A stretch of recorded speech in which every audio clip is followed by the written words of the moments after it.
Thank you, Mr. Chairman. It gives me particular pleasure to introduce one of the most diligent and dedicated members of this Congress, member of both the Armed Services Committee and the Budget Committee, a dear friend, Ms. Hartzler of the great state of Missouri, for 3 minutes. The gentlelady from Missouri is recognized for 3 minutes. Sure. Thank you. Thank you very much, Chairman.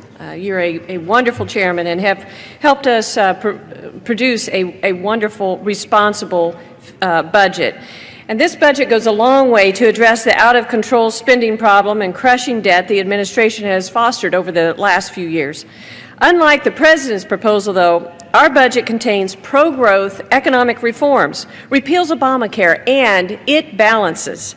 Most importantly, Price 2 restores harmful defense cuts and provides the necessary resources our war fighters need. The threats facing this nation and the world right now are vast, real, and expanding. ISIL has proclaimed a caliphate in the Middle East, and it is now looking to expand into other countries. Russia is continually making headlines with aggression and invasions into Ukraine and surrounding areas. China continues to build its military as it gains more and more power globally. And Islamic extremism continues to spread to more and more countries.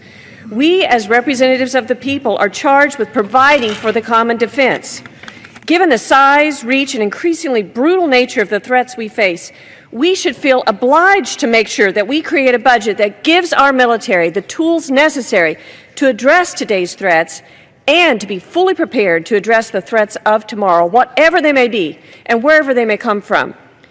As the only member to sit on both the House Budget Committee and the House Armed Services Committee, I am proud that these two committees have come together for Price 2 to provide total defense funding above the President's request.